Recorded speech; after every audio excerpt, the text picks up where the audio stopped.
নমস্কাৰ সকলোকে ধন্যবাদ। আপোনালোকে সকলোৱে জ্ঞাত যে এইবাৰ ধেমাজি জিলাৰ ৮ নং চিচিবঙা জিলা পৰিষদৰ পৰা ৰাইজৰ দলৰ পৰা আমি আমাৰ প্ৰাৰ্থিত্ব আগবঢ়াইছিলোঁ আৰু আপোনালোক সকলোৱে দেখিছে যে আমি শক্তিশালী ৰূপত এইবাৰ বিজেপিক আমি প্ৰত্যাহ্বান জনালোঁ আৰু কিছু ভোটত আমি হাৰি গ'লো যদিও আমি ৰাইজৰ মন জয় কৰিবলৈ সক্ষম হৈছোঁ। গতিকে সকলো ৰাইজক যিসকলে আমাক মানসিকভাৱে সহায় কৰিলে, যিসকলে আমাক যুঁজিবৰ কাৰণে শক্তি দিলে, যিসকলে আমাৰ লগত থাকি দিন ৰাত একাকাৰ কৰি ৰাইজৰ মাজলৈ গ'ল, মোৰ সমানে কষ্ট কৰিলে, সকলোকে হাতযোৰ কৰি আমি আমাৰ হৃদয়ৰ পৰা, আমি অন্তৰৰ নিভাঁজ সোণৰ পৰা সকলোকে ধন্যবাদ জনাইছোঁ আৰু সকলোকে আমি হতাশ নহ'বৰ কাৰণে আজি এই ভিডিঅ'ৰ জৰিয়তে বাৰ্তা প্ৰেৰণ কৰিছোঁ। আপোনালোক কোনো হতাশ নহ'ব, মই হতাশ হোৱা নাই।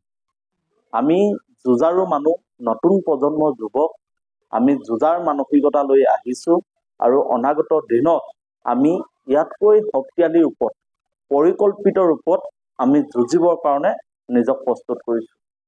আজি যি 10-12 হাজাৰ মানুহে আমাক ভোট দিলে, আমাক মৰম দিলে, সেই মানুহসকলেই কৈছে যে তুমি ভাগি নপৰিবা, তোমাক মানুহে ভাল পায় আৰু প্ৰমাণ হ'ল যে আমাক মানুহে ভাল পায় আৰু সেইবাবে আমাক উঠি পৰি মানুহে আমাক মৰম দিলে, ভোট দিলে আৰু প্ৰত্যেকজন মানুহ আমাক ভোট দিয়াসকলক আৰু যিসকলে আমাক ভোট দিয়া নাই সকলোকে আমি ধন্যবাদ জনাইছোঁ। আমি সকলোৱে হয় অনাগত দিনত কাম কৰিম, আমাৰ কাম কৰা মানসিকতা আছে। আমি সকলোৰে বাবে যেনেকৈ পূৰ্বতে কাম কৰি আছিলোঁ, অধিকাৰৰ প্ৰশ্নবোৰ কৰি আছিলোঁ, অনাগত দিনত আপোনালোকে সেই সংগ্ৰামী ৰুদ্ৰ ভূঞাক আপোনালোকে সদায় পাব। মই জিলা পৰিষদ হিচাপে জিকা হ'লেও আপোনালোকৰ মাজত সংগ্ৰামী হিচাপে থাকিলোঁ হয়, ৰাইজৰ কামখিনি আৰু অধিক কৰিলোঁ হয় আৰু এতিয়াও আমি হতাশ হোৱা নাই। আমি কাম কৰা মানসিকতা এতিয়াও মনত পুহি ৰাখিছোঁ।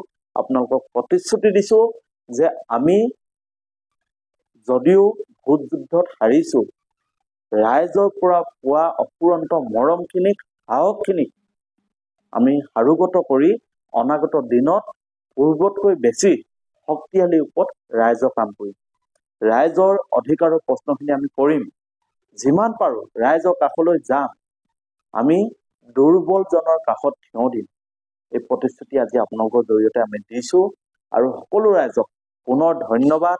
সকলোৱে ইমান মৰম দিলে, গতিকে আমি হতাশ হোৱা নাই। আমি প্ৰথমবাৰৰ কাৰণে ৰাজনীতি নামৰ কিতাপখন পঢ়িলোঁ আৰু পঢ়ি ভাল লাগিল। গতিকে অনাগত দিনত আমি ৰাজনৈতিকভাৱে সক্ৰিয় থাকিম, ৰাজনীতি কৰিব আহিছোঁ। গতিকে প্ৰত্যেকজন নতুন প্ৰজন্মই ৰাজনীতি কৰক, ৰাজনীতি কৰিবলগীয়া বিষয়। আমি ৰাজনীতিত হৈ থকা দুৰ্নীতিবোৰ নাইকিয়া কৰিবৰ কাৰণে ৰাজনীতিত আহিছোঁ। গতিকে এইবাৰ অনুভৱ কৰিলোঁ ৰাজনীতি নামৰ কিতাপখন আচলতে আমি সকলোৱে পঢ়া দৰকাৰ আৰু এইবাৰ পঢ়ি বুজিলোঁ, কোনখিনি ভুল হ'ল তাকো অনুভৱ কৰিলোঁ। ভুলখিনি শুধৰাই পুনৰ মানুহৰ মাজলৈ যাম আৰু আশা ৰাখিছোঁ সকলোৱে আগতে যেনেকৈ নিজৰ সন্তান হিচাপে মৰম কৰিছিল, পুনৰ আপোনালোকে নিজৰ সন্তান হিচাপে মৰম দিব।